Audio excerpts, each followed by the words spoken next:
Theresa May. UK must leave European single market.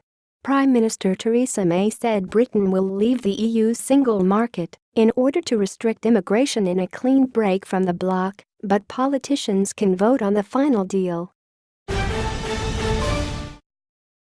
Prime Minister Theresa May said Britain will leave the EU's single market in order to restrict immigration in a clean break from the bloc, but politicians can vote on the final deal. Brexit must mean control of the number of people coming from Europe, and that is what we will deliver.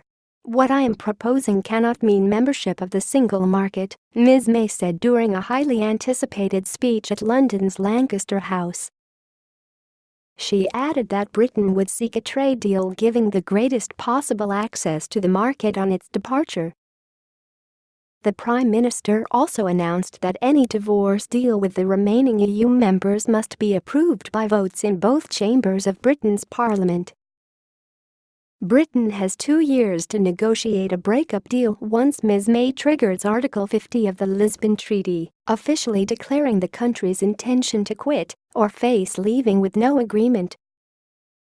Ms. May has promised to trigger Article 50 by the end of March and said that she believed a final regular settlement and trade deal could be simultaneously negotiated within the time frame.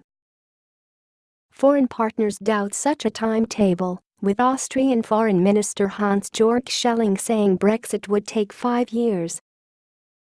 It is not clear if it will be possible to negotiate the UK's exit from the EU and the terms of a future cooperation at the same time, he said. UK's priorities for Brexit negotiations: maintaining the common travel area between the UK and Irish Republic, tariff-free trade with the EU, a customs agreement with the EU, continued practical sharing of intelligence and policing information, control of immigration rights for EU citizens in the UK and UK citizens in the EU. A phased approach. Seeking to calm fears of a sudden jolt to the economy on abruptly leaving the EU, Ms. May said she would seek a phased process of implementation.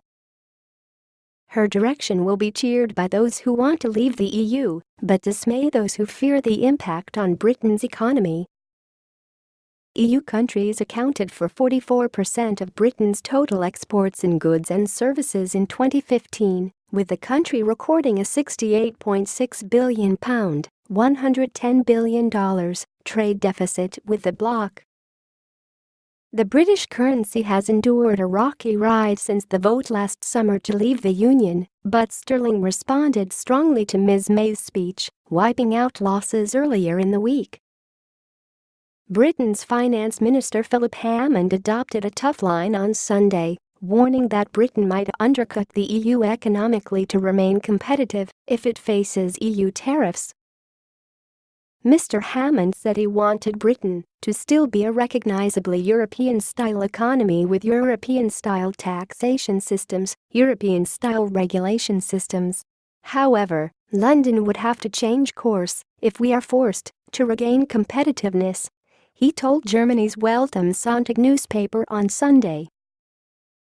French Finance Minister Michel Sapin on Tuesday accused May's government of making up its negotiating policy on the hoof. No one was prepared, he said.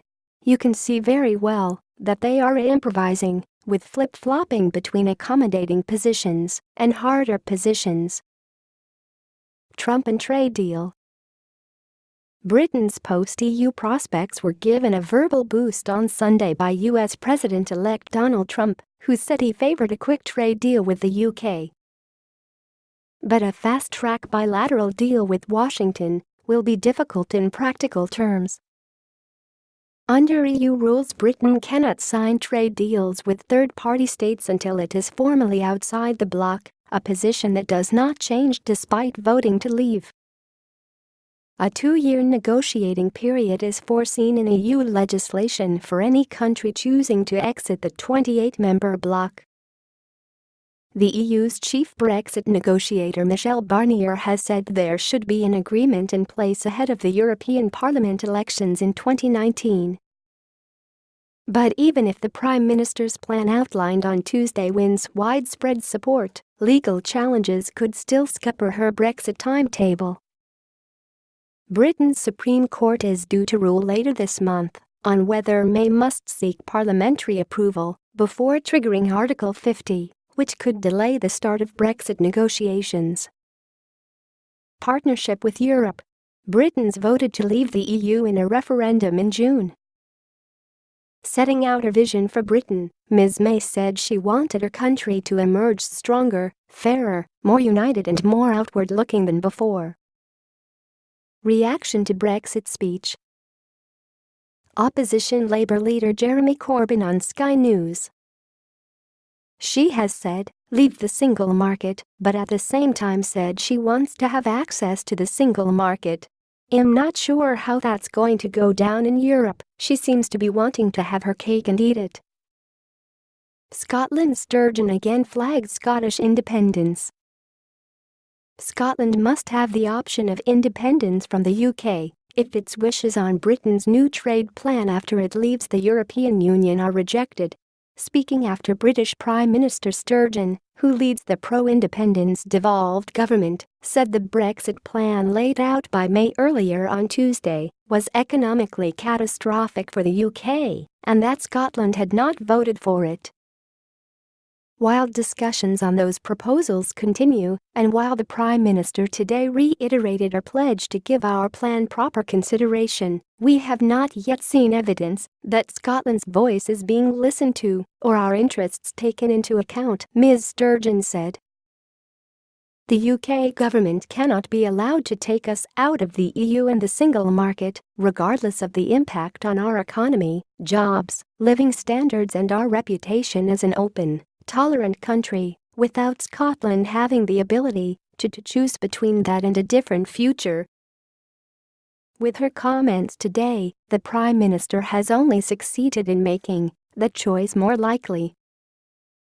Finnish Finance Minister Petteri Orpo, on Twitter. Britain has laid out its plan for number Brexit.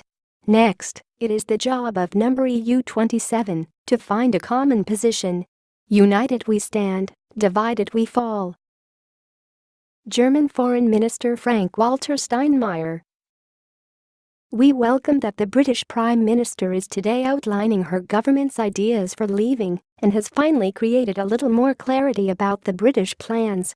She has underlined that Great Britain is striving for a positive and constructive partnership, a friendship, with a strong EU. That is good. We too want the best, closest and most trusting relationship and wish for constructive negotiations with this goal.